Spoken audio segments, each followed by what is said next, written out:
Bom dia, igreja. Vou fazer uma oração antes da gente começar, tá?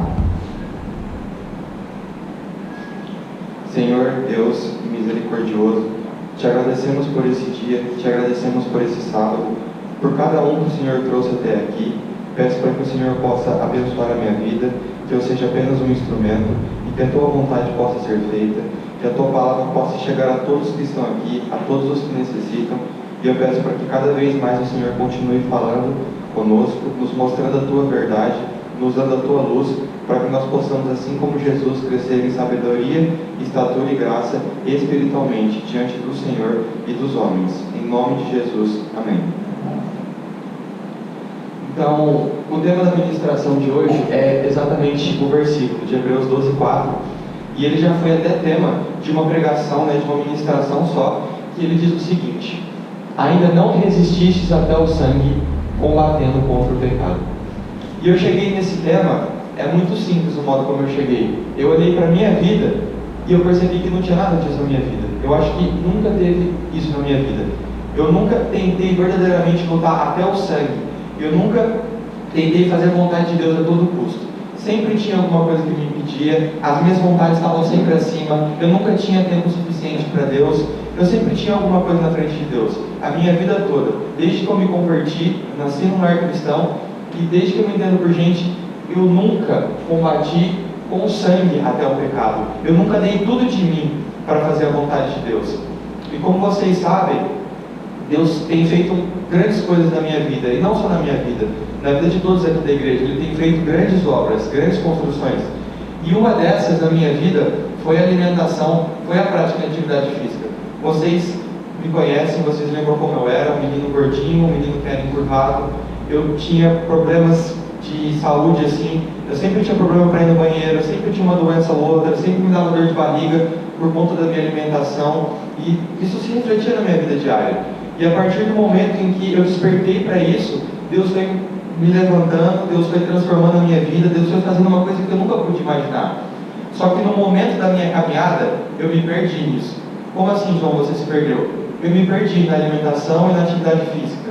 O que era para transformar a minha saúde e fazer o meu intelecto cada vez maior, para que eu pudesse compreender a vontade de Deus, passou simplesmente para ser por estética. Então, eu deixei de comer alimentos saudáveis e comecei a comer alimentos não tão saudáveis, alimentos péssimos para a saúde. E isso começou uma vez no mês, aí 2 vezes no mês, 3 vezes no mês, 4 vezes no mês, 1 vez na semana, 2 vezes na semana, 3 vezes na semana. Então, de domingo, de quinta-noite, de sábado, eu tinha que pedir alguma coisa, eu tinha que sair para comer, eu tinha que comer alguma coisa ruim, e não era uma quantidade leve. Eu enchia a cara, não estava nem aí. Mas aí minha mãe sempre vinha falando comigo: João, toma cuidado com o que você está fazendo. E o que eu dizia para ela era sempre uma coisa: olha para o meu corpo, mãe, não está acontecendo nada comigo.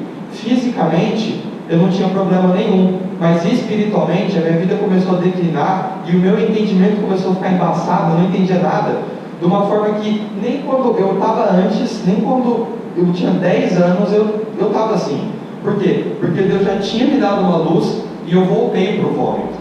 Então isso começou a afetar a minha vida grandemente, porque passou a ser por estética. Então eu falava assim: eu posso comer o que eu quiser desde que eu não esteja gordo. Eu olhando no espelho, eu me aprovando, está tudo certo. Então eu passei a comer desregradamente, e na proporção que eu passei a comer desregradamente, eu comecei a malhar igual um retardado, eu tinha que compensar. Então isso passou a não fazer bem para a minha saúde, isso passou a fazer mal para a minha saúde. Tanto que esse ano, eu não sei quantas vezes eu já fiquei doente.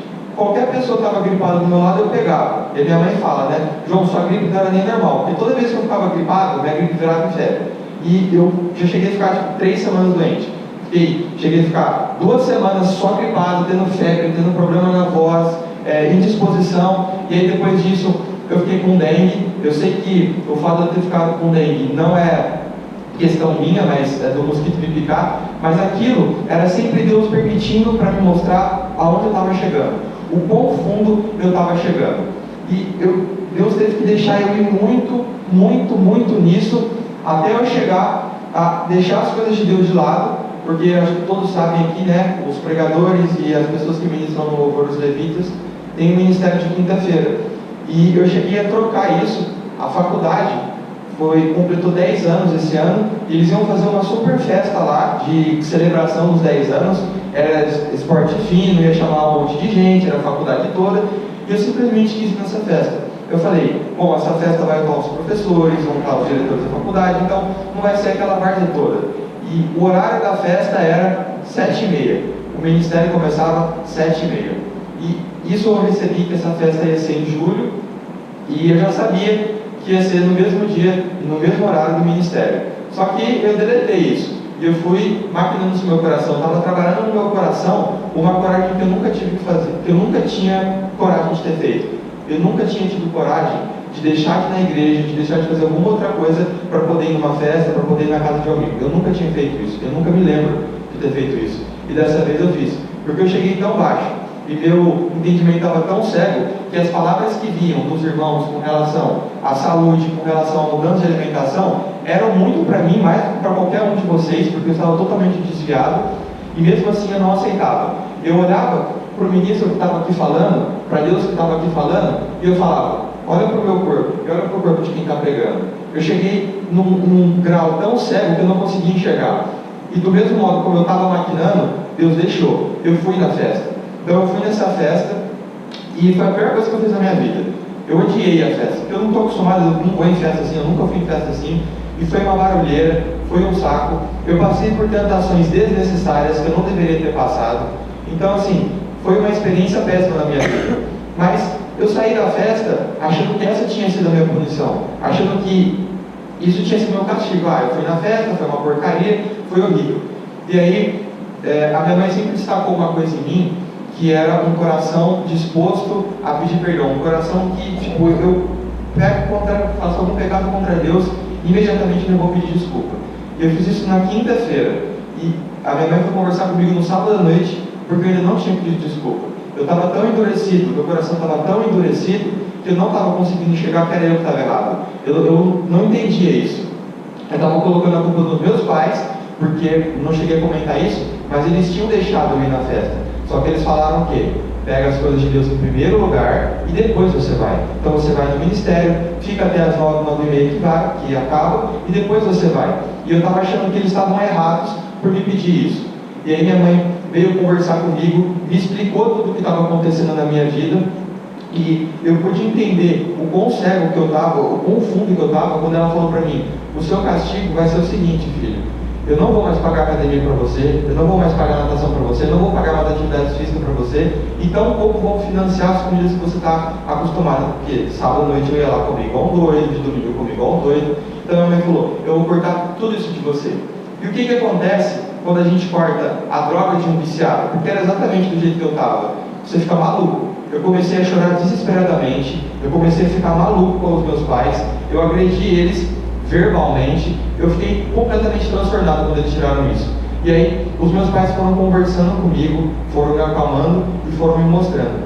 E eu precisei chegar aí para entender o quão longe de Deus eu estava. Eu comecei a entender aonde eu me encontrava.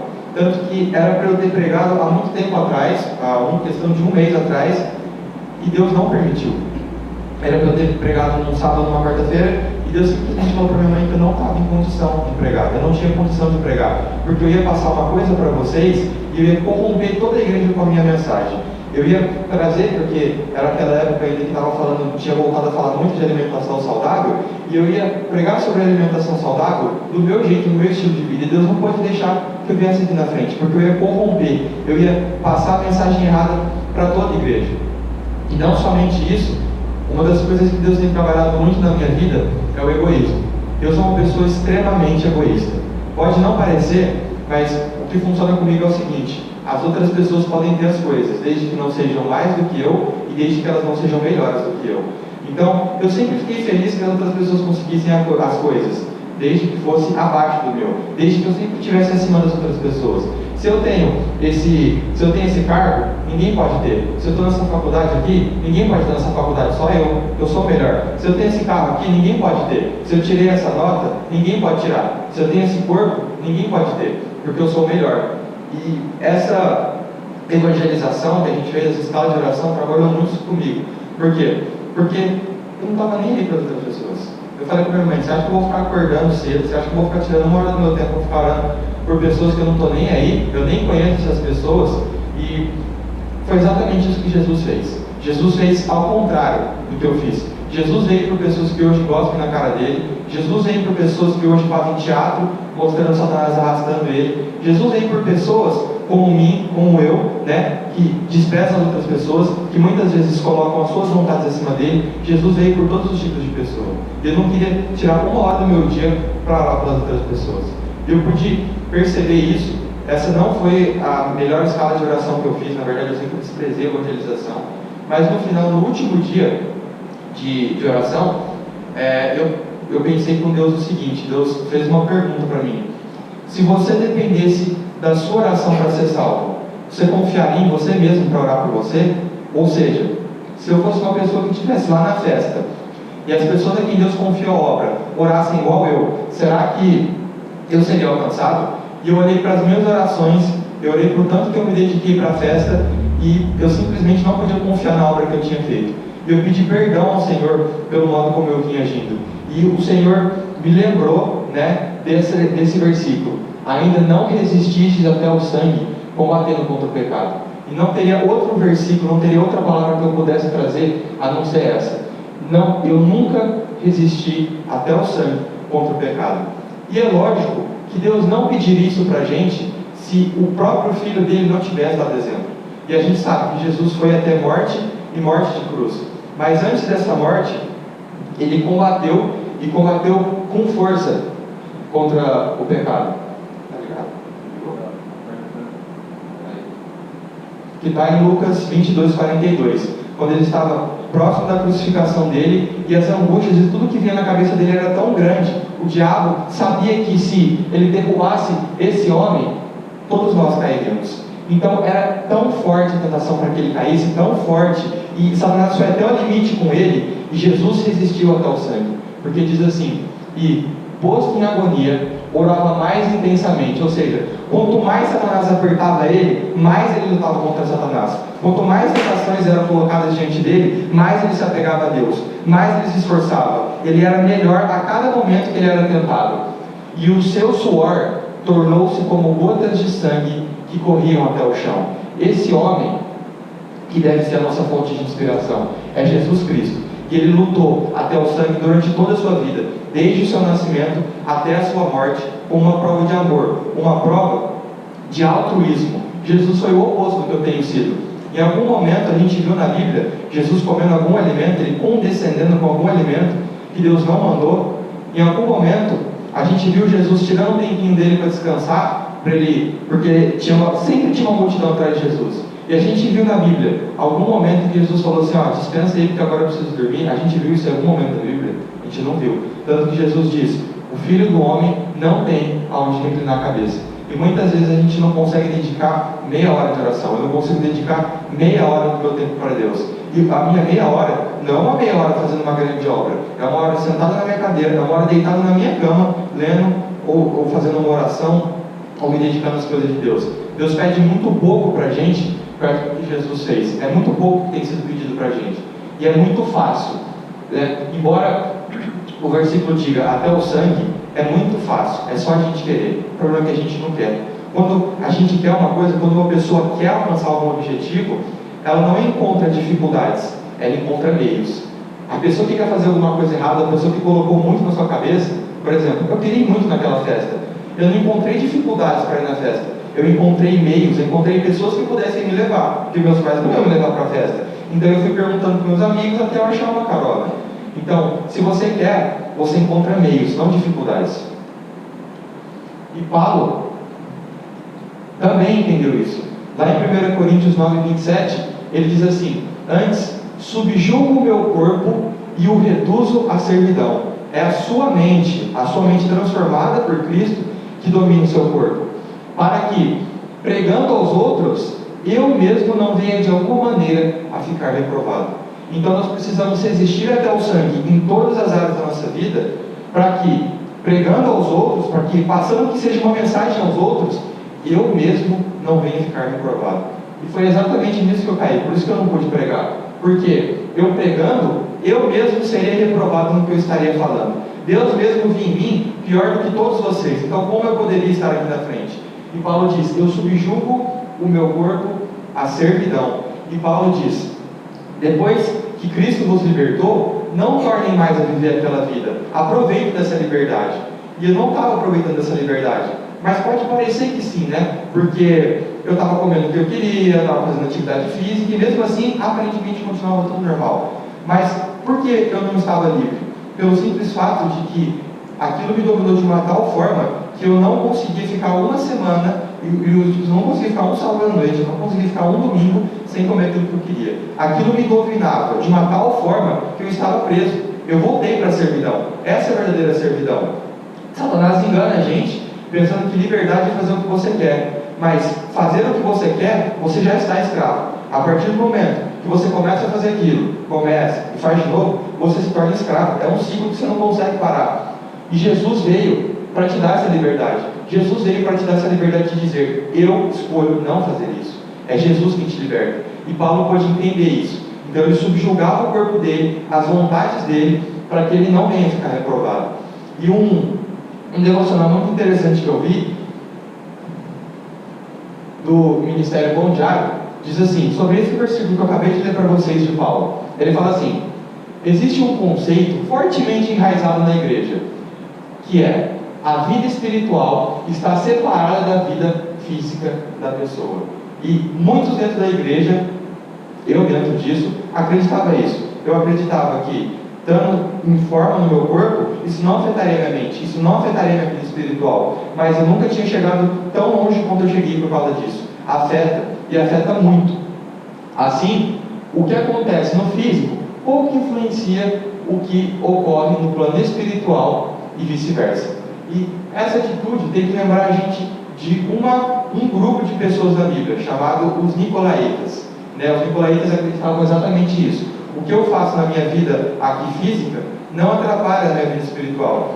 E o que Deus disse para mim, e Ele disse para cada um que pensa isso, é o seguinte: assim tens também os que seguem a doutrina dos Nicolaítas, o que eu odeio. Deus odeia isso, Ele despreza quem acha isso, Ele despreza quem acha que a vida espiritual e a vida física não estão interligadas. Esse foi o recado de Deus para mim. O que você está fazendo, seguindo a doutrina dos Nicolaítas, eu odeio as suas atitudes, eu odeio o que você está fazendo. E aí ele continua dizendo assim: Cristo, entretanto, que é o nosso grande exemplo, porque não tem nada que Deus nos manda fazer que Jesus não tenha feito.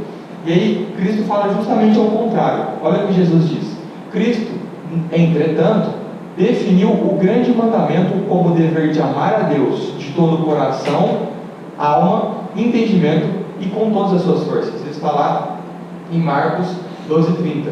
Então o que Jesus quis dizer com isso?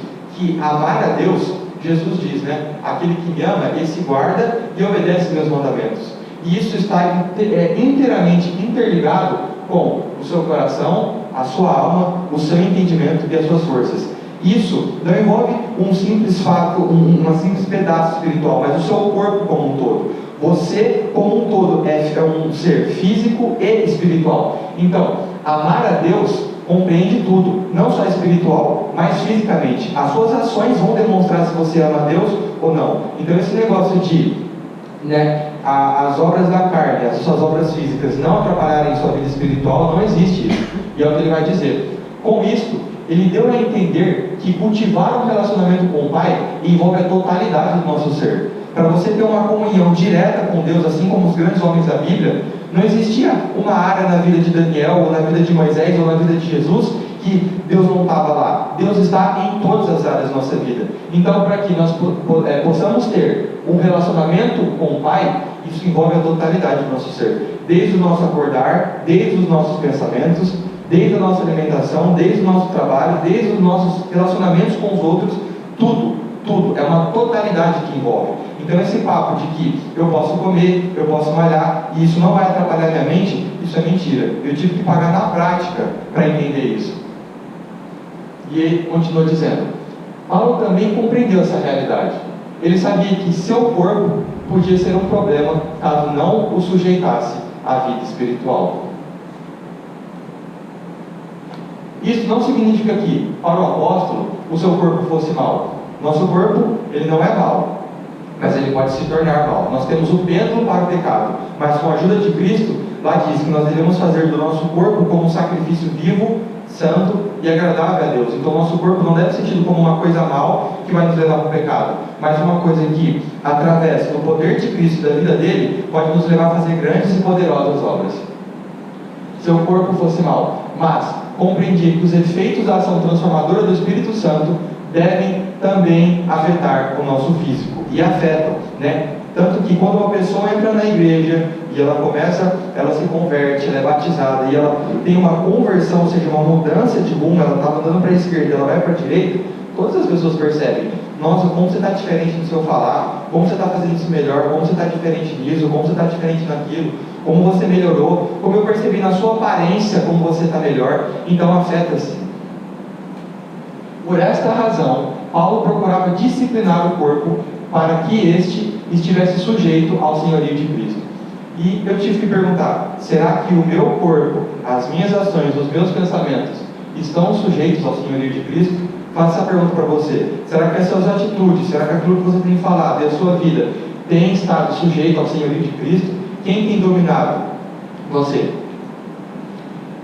Este princípio tem sentido? Se você acha que o que eu falei até agora é um monte de baboseira, então ele vai te dar exemplos. Olha só, pense nas seguintes situações.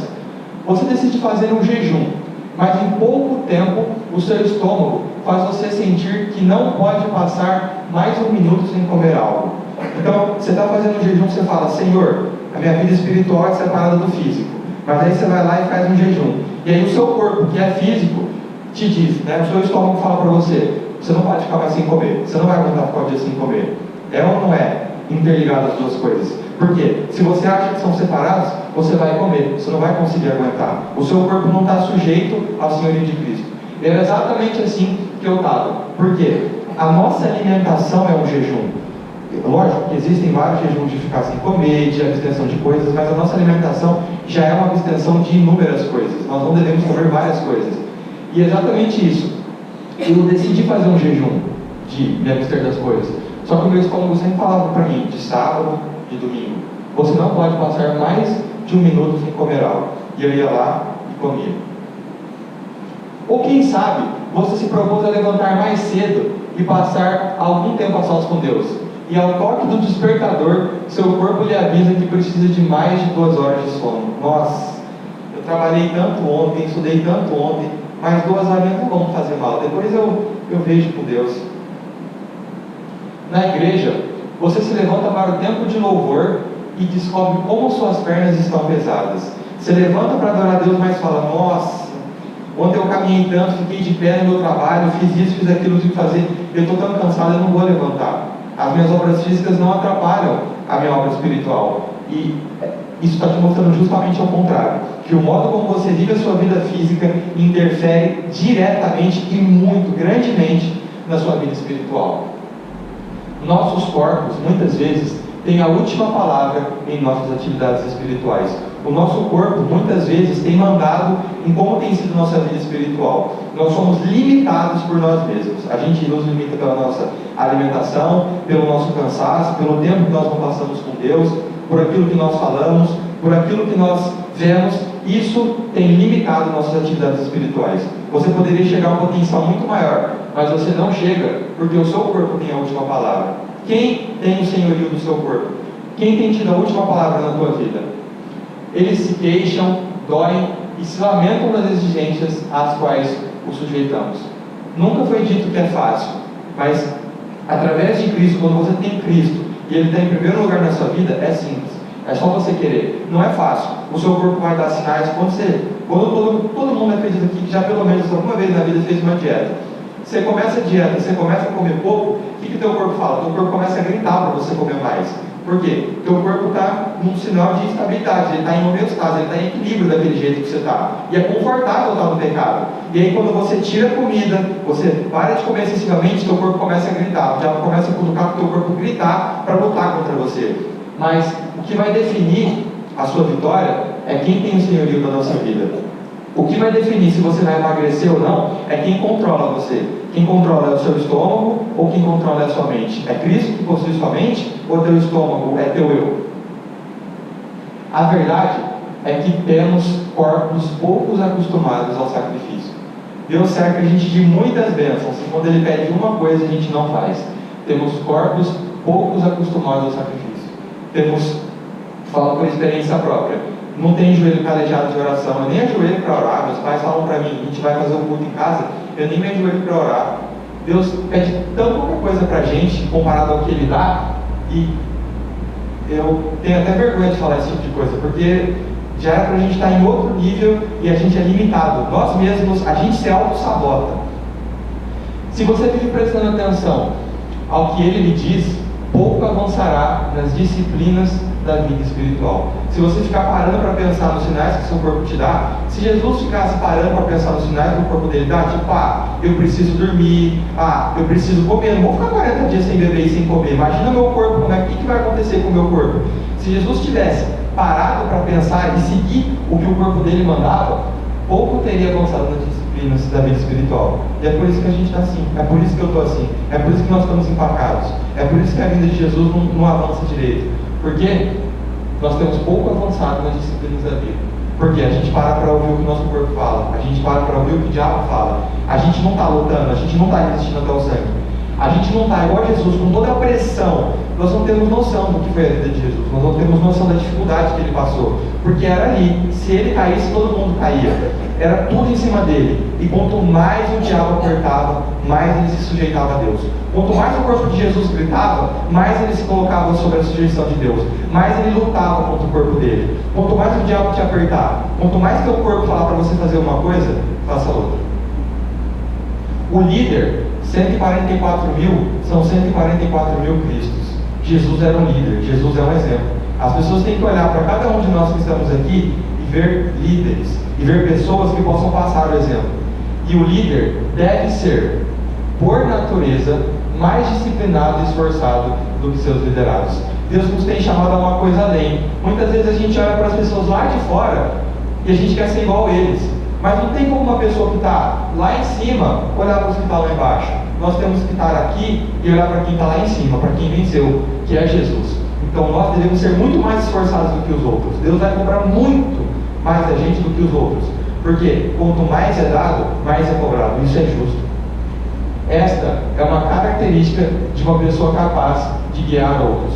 Então você quer ver se Deus está realmente na tua vida, se você está realmente cumprindo o teu propósito, você tem que ser mais disciplinado e esforçado do que as outras pessoas. Aí sim você vai ver se você está sendo capaz de influenciar, de guiar outras pessoas para o que é certo. Para você poder crescer na prática de uma vida disciplinada, deve ensinar ao seu corpo que Jesus Cristo tem a última palavra. Ele deve ter o senhorio da tua vida. Subjugar e reduzi-lo à servidão é o mesmo que conduzir por um caminho nada agradável, mas que lhe falar muito bem. É aquele negócio, né? Você vai sofrer, Jesus sofreu, mas vai ficar feliz por isso. Por quê? A caminhada não vai ser fácil, já vai colocar empecilhos. Quanto mais você fizer, quanto mais você faz a dieta espiritual, mais o teu corpo vai clavar, mais o teu corpo vai gritar para que você possa fazer o contrário. Não é agradável, mas lhe fará muito bem, vai fazer muito bem. Pode não parecer que agora, você pode olhar para a vida de Paulo, por exemplo, que diz que subjugar o corpo dele, e olhar, nossa, o cara era importante. Depois disso ele passou a ser perseguido, ele foi preso, ele foi torturado várias vezes. Parece que isso não é agradável, mas nem eu, nenhum de nós aqui tem noção do que está separado para ele lá. Nós não temos noção do que as nossas atitudes nos limitam lá no céu. Nós não temos noção do que é uma recompensa no céu comparada a uma coisa que a gente pode comer. Não temos noção do que estamos perdendo lá em cima. A gente não sabe como é o céu. A gente não sabe verdadeiramente, a gente não sabe a face, a gente não sabe verdadeiramente o que é estar junto, próximo, poder abraçar a Jesus. A gente não tem noção de como é o céu. E em Provérbios 25, 28 diz o seguinte: como a cidade derrubada sem muro, assim é o homem que não pode conter o seu espírito. Uma cidade sem muro não tem defesa. Se você constrói uma cidade e deixa o muro para depois, o inimigo simplesmente vem e entra com facilidade. É o homem que não consegue conter os excessos do seu corpo. Se toda vez que seu corpo grita, você aceita, você é como um cara com uma cidade que não tem muro. Toda vez que o inimigo aparece, você cai. Em 1 Tessalonicenses 4 diz o seguinte: que cada um de vós saiba possuir o seu vaso, o seu corpo, em santificação e honra. Porque na Bíblia diz também que o nosso corpo não é nosso, é o templo do Espírito que nós estamos cuidando. Então cuide com sabedoria. Então, que cada um possua o seu vaso, o seu corpo, com santificação e honra. Não na paixão da concupiscência, não naquilo que você vê com os olhos, deseja e pega. Sansão foi assim. Eu não preciso falar o fim dele para vocês sabem. Como os gentios, que não conhecem a Deus. Então, uma pessoa que, por mais que possa estar aqui dentro da igreja, mas vive uma vida na paixão da concupiscência, não conhece a Deus.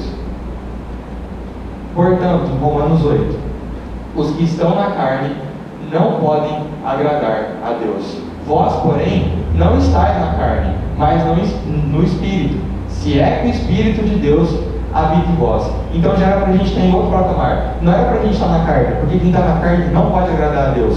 Não pode, a separação entre Deus e o pecado. Então quem está na carne não pode fazer a vontade de Deus. Sabe por quê? Não pode fazer a vontade de Deus? Porque não pode compreender. A pessoa não pode discernir a vontade de Deus.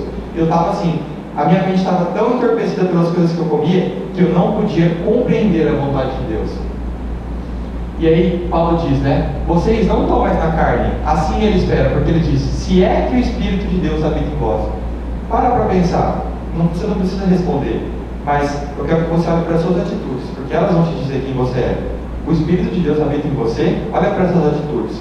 Tem um filósofo que diz o seguinte: as suas atitudes falam tão alto que eu não consigo escutar o que você diz. Ou seja, não importa nada o que você diz se as suas atitudes falam ao contrário. As suas atitudes dizem tão alto que eu não escuto aquilo que você diz.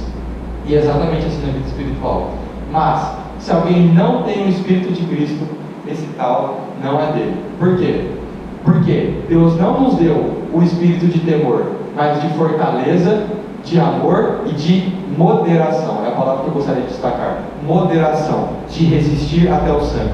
Uma pessoa que resiste até o sangue, uma pessoa como Cristo, completou como um todo o fruto do Espírito e recebeu o que estava em domínio próprio, o que estava em mansidão, temperança. Então, Deus não nos deu o espírito de temor, mas de amor, fortaleza e de moderação. Nossa vida deve ser moderada, sem excessos para lá e sem excessos para cá. Uma vida moderada. E não teria um exemplo melhor para a minha vida do que esses jovens, né? Daniel e seus 3 amigos. Porque muitas vezes a gente fala, né? Sou jovem ainda, né? Tem muito tempo pela frente. Deus tem muita relevância para os jovens. Mas eu não consigo me imaginar onde eles estavam, no lugar onde eles podiam ter acesso a tudo e ser como eles foram. Eles eram, inclusive, poderiam ser até mais novos que eu, 15, 16 anos, eu tenho 18 anos. Eles poderiam ter 15, 16, 17 anos, na mesma faixa etária. Só que eles demonstraram outra atitude durante a vida inteira deles. E a Ellen White diz o seguinte sobre esses 4 fiéis rapazes. Ela diz lá, esse primeiro versículo, Daniel 1,17, diz: ora, a esses 4 jovens, Deus deu o conhecimento e a inteligência em toda a cultura e sabedoria. No momento que eu estava prestando vestibular, eu recebi essa mesma palavra de Deus, que Ele me daria conhecimento acima de todos. Só que, como que Daniel e seus 3 amigos receberam tudo isso? Entendimento de visão e sabedoria. Um jeito. Eles decidiram se apegar ao fundamento de Deus. E um dos principais foi a alimentação. Na primeira tentação que eles foram expostos, foi a alimentação, de não se contaminar com as iguarias do rei.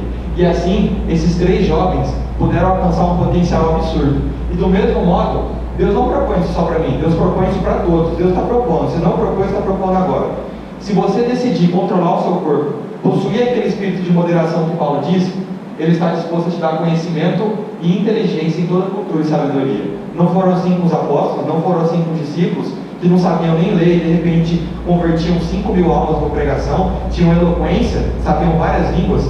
Deus promete isso para cada um de nós, só que a gente tem que saber controlar o nosso corpo. E aí White diz o seguinte: Daniel e seus companheiros fruíram os benefícios de uma educação correta nos primeiros anos de vida, mas essas vantagens por si só não haveriam feito deles o que foram. Vamos colocar o começo da nossa vida espiritual. Quando nós, desde há 10 anos atrás, chegamos aqui, nós fruímos dos benefícios de uma educação correta. Deus foi nos educando, nos mostrando que era certo e o que errado, e não tem nada que Ele não tenha nos revelado. Ele nos revelou tudo. Então nós temos. Só que, do mesmo modo, ela diz, só que o saber não faria deles o que eles foram.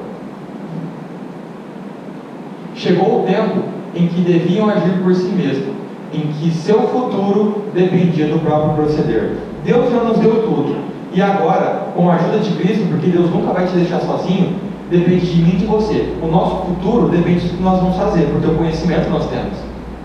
Decidiram então, e do mesmo modo, como eles decidiram, já passou o tempo da gente decidir. Decidiu o quê? Ser fiéis às lições recebidas na infância. Quando nós éramos crianças espirituais, aquilo que nós recebemos até hoje, chegou o momento da gente decidir ser fiel a isso. Chegou o momento da gente provar a que a gente veio. Chegou o momento da gente provar que o que Deus fez por nós há 10, 11 anos atrás, ou se você começou sua vida espiritual há 50, 60 anos atrás, não foi à toa, que você vai decidir ser fiel ao que Ele te passou. Que considerável obra que foi a que executaram estes nobres hebreus durante sua vida. Será que Deus pode olhar para a sua vida, as outras pessoas podem olhar para a sua vida e dizer isso? Que considerável obra tem sido feita através de você? Será que as outras pessoas olham para você e conseguem ver que obra Deus tem feito na sua vida? Ou as pessoas nem sabem que você vai na igreja? Você fala assim, eu vou na igreja, a pessoa até fica assustada. Você vai na igreja, nem sabia, você não mudou nada, você continua igual. Como tem sido nossas obras? Quão pouco sonhariam eles com seu alto destino e ao se despedirem do lar de sua infância? Como eu falei, a gente não consegue imaginar o que está esperando por nós. Do mesmo modo como Deus, diz na palavra dele, Deus e Jesus jogam limpo. Está escrito na palavra que nossa vida não vai ser fácil. Está escrito que seremos colocados diante de reis, de governadores, seremos perseguidos por amor do nome de Jesus. Mas ele também passou por isso. Só que nem esses jovens, nem nós, sonhamos com o alto destino que espera por nós. Aqui na terra, mas principalmente lá no céu. O que Deus pode fazer através das nossas vidas? O que Deus fez através desses 4 jovens, em especial Daniel. A gente sabe que Daniel pegou pelo menos uns 3, 4 reis. E não foram qualquer rei. Foram reis poderosos, foram os maiores do tempo dele. E ele pôde espalhar a palavra de Deus por todo o império, por conta de um homem. Fiéis e firmes, entregaram-se à direção divina, de maneira que por intermédio deles, Deus pôde cumprir o seu propósito. Será que Deus olha para mim, para você, e Ele fala que Ele pode cumprir o propósito dele? Será que eu e você somos participantes, são pessoas que auxiliam no reino, ou nós somos pessoas que impactam a obra de Deus? Como têm sido as nossas atitudes diante dele? A Ellen White diz que, porque eles fiéis e firmes se entregaram, Deus pode cumprir o seu propósito. Isso é tremendo, porque a gente vê muitas pessoas, inclusive na Bíblia, que foram salvas e fizeram grandes obras, não conseguiram cumprir todo o seu propósito.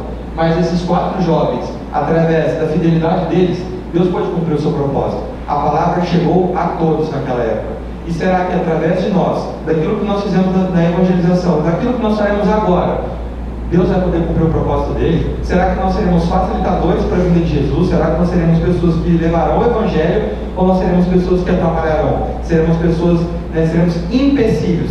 As pessoas olham para nós, veem que a gente está na igreja, mas a gente não muda nada. O cara que está lá fora, olha para você e vê que você não mudou nada. O que vai fazer ele querer estar aqui? O que te chama a atenção de diferente dele? O que você tem de santo? Porque santo é diferente, é separado. Se você não tem isso, se você não tem essa luz para ofertar a outras pessoas, então você está impedindo o trabalho de Deus. Não obstante, estiveram sujeitos a provas de caráter quase tão severas como as suas. Eu acredito que ninguém aqui, quase, com exceção de alguns, ou ninguém, passou pelas provas que eles passaram. Eu acredito que ninguém ainda teve o risco de perder a vida por amor a Jesus. Os 3 jovens, diante de uma fornalha de fogo, não negaram a Jesus. Daniel, no meio do decreto para matar os sábios, não negou a Jesus. Daniel, quando ele estava diante do rei, que podia trazer as glórias para ele, não negou a Jesus. Em todas as atitudes da vida dele, eles não negaram a Jesus. O caráter deles foi provado severamente, e eles passaram com êxito todas as provas. Daniel e seus companheiros em Babilônia foram aparentemente mais favorecidos da sorte em sua juventude do que foi José nos primeiros anos de sua vida no Egito. E aí vai depender de cada um. Daniel e seus 3 amigos tinham um coração segundo a vontade de Deus. Então Deus não precisava ficar deixando ele preso e dando lições para ele, assim como foi José. José tinha um coração orgulhoso, Então Deus precisou tratar e esmagar muito José para entregar para ele o que ele precisava. Os 3 amigos não. Eles tiveram uma vida, entre aspas, nesse sentido, facilitada, porque o coração deles era disposto, era voltado para Deus. E aí depende de cada um. Se você vai ter que ser como José, que vai ter que ser esmagado por muito tempo para receber o que Deus tem para te dar, ou se você vai ser como esses amigos. Se aquilo que Deus te falou, se aquilo que você foi ensinado na tua infância espiritual, você vai colocar em prática. Você vai ser um homem e uma mulher segundo o coração de Deus. Vindo de seu lar judeu, nós somos judeus espirituais, de relativa simplicidade, não tem nada de extravagante aqui. Deus nos ensinou e nos ensinou de uma forma simples. Esses jovens da linhagem real foram transportados à mais magnificente das cidades, para a corte de seu maior rei, e separados a fim de ser instruídos para o serviço especial do palácio. Não teria lugar melhor para eles estarem naquela época. Pensa no topo que um homem pode chegar. Era onde esses 4 jovens estavam. Fortes eram as tentações que os cercavam naquela corte corrupta e luxuosa. E do mesmo modo são fortes as tentações. Num celular você pode destruir a tua vida. Para qualquer lado que você olhar tem tentação. Do mesmo modo como eram eles, fortes são as tentações. Só que eles se decidiram. A ordem de que seu alimento deveria ser suprido na mesa do rei foi uma expressão do favor real. Sabe aquela tentação que o diabo coloca e você se sente meio assim, mas a pessoa foi tão boazinha comigo, eu não posso recusar. Eles podiam ter pensado desse mesmo modo, né? Como é que eu vou agradar o rei? Ele foi tão bonzinho comigo, eu vou comer, né? Eu vou ter que comer. E eles se abstiveram de tudo isso, bem como a sua solicitude pelo bem-estar deles. Então, assim, o fato de eles comerem a mesma coisa que Nabucodonosor comeria, parecia, né, uma expressão de favor real e uma preocupação, realmente era, para que eles pudessem ser jovens que trabalhariam a favor do reino da Babilônia. Só que eles sabiam no coração deles que aquilo era uma tentação de Satanás, que Satanás estava tentando eles. E muitas vezes a gente cai porque a gente pensa assim, tadinho, ele não fez nada de errado, eu vou comer porque ele me ofereceu, ele fez com tanto carinho para mim, eu vou aceitar o que ele está me pedindo. Mas, sendo uma parte oferecida aos ídolos, o alimento e aquilo que as outras pessoas, aquilo que o mundo te oferece que parece inofensivo, sabe, você ir num lugar, você comer aquilo, a pessoa fez com tanto carinho, aconteceu isso, aconteceu aquilo, parece tão bonzinho, mas é oferecido aos ídolos. O alimento da mesa real era consagrado à idolatria. E aquilo que eles te oferecem lá fora, por mais que não pareça, é consagrado à idolatria. E, participando da generosidade do rei, estes jovens seriam considerados como se estivessem unindo sua homenagem aos falsos deuses. Você se torna participante quando aceita. E não é simplesmente o fato de participar. E muitas vezes Deus te chama a falar e você não fala. E você se torna participante pelo simples fato de não falar. A história de Daniel e seus jovens companheiros foi registrada nas páginas da palavra inspirada para o benefício dos jovens de todos os séculos que seguiam suceder. E não só jovens de até 30 anos. Já vi falado aqui várias vezes, é uma igreja jovem, uma igreja de pessoas com idade nova. Todos são jovens aqui. E a história de Daniel foi deixada para que todos nós pudéssemos receber os mesmos benefícios que eles receberam. Para mostrar que aquilo que o mundo fala, que a gente tem que comer carne para ser saudável, que a gente tem que comer isso, que você pode ter uma alimentação desbalanceada, mas pode compensar com exercício físico, tudo isso é mentira. Deus prova isso na palavra dele. Mediante o registro de sua fidelidade aos princípios de temperança, de domínio próprio, de lutar até ao sangue, porque vocês acham que 4 jovens não gostariam de comer aquilo que tinha na corte do rei? Vocês acham que eles não gostariam de comer todos aqueles manjares? Foi muito difícil para eles optar por comer frutas, legumes e cereais, mas eles foram recompensados por isso. Está Deus falando hoje a todos, rapazes e moças, pedindo-lhes que acompanhem os preciosos raios de luz que Ele deu quanto à temperança cristã. Então Deus está pedindo para a gente olhar para a vida desses jovens, e por mais que pareça muito difícil, contemplar o que eles fizeram, dar atenção a esses preciosos raios de luz quanto à temperança. E não a temperança na alimentação, a temperança em tudo que você for fazer. Trabalho em excesso, atividade física em excesso, sono em excesso, lazer em excesso, estudo em excesso. Tudo deve ter temperança, colocando-se na devida relação para com as leis de saúde. Já foi colocado isso tanto no Telegram quanto no WhatsApp. Aqueles que transgridem as leis de saúde não vão conseguir ficar até o final, porque sua mente vai estar tão entorpecida que, do mesmo modo como eles transgrediram uma simples lei de saúde, eles vão transgredir quando a vida deles estiver em jogo. E a Ellen White diz também aqui, em Mensagens aos Jovens, página 138, ela diz o seguinte: Cristo se deu para a salvação do pecador. Aqueles cujos pecados são perdoados, que amam a Jesus, se unirão a Ele. Cristo se entregou por você. E se você realmente ama a Jesus e entende o que Ele fez por você, você vai se unir a Ele. Porque de tudo que eu falei, da temperança, de ser como esses 4 jovens, de ser uma pessoa vitoriosa, e não precisar ser como José, que precisou ser esmagado para poder ser glorificado, a gente precisa se unir a Jesus. É só através dele. A única forma de nós conseguirmos é através dele. Porque você pode pensar, de tudo que você falou, eu tento fazer, João, eu estou tentando, eu busco, eu tento, mas é sua própria vontade. Você não está unido a Cristo. Levarão o jugo de Cristo. E esse jugo não é como o meu e o seu. Esse jugo não os embaraçará, não tornará a sua vida religiosa de insatisfeita à luta. Não é aquela vida que você fala que você luta, luta, luta, luta, só apanha e não sai do lugar. O jugo de Cristo não é essa vida. Não. O jugo de Cristo deve ser o próprio meio pelo qual a vida cristã se há de tornar uma existência agradável e alegre. A sua caminhada espiritual, você pode considerar como uma existência agradável e alegre? Você tem se alegrado em ser um filho de Deus?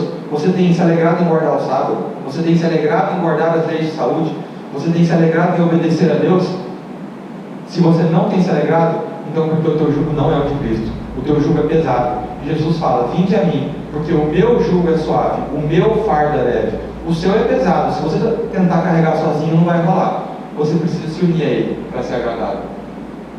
O cristão deve regozijar-se na contemplação daquilo que o Senhor fez ao dar seu Filho unigênito a fim de morrer pelo mundo, que está lá em João 3,16, para que todo aquele que nele crê não pereça, mas tenha vida eterna. Que foi exatamente aquilo que o Eder falou. Se você está morto, se você caiu numa área, fique com Jesus, porque todo aquele que nele crê, verdadeiramente sabe o que Jesus pode fazer na sua vida, não vai perecer, não vai ficar difícil, mas tenha vida eterna. O fardo pode parecer pesado, mas não é quando Jesus está do seu lado. E Jesus diz, Ele faz um convite a cada um de nós: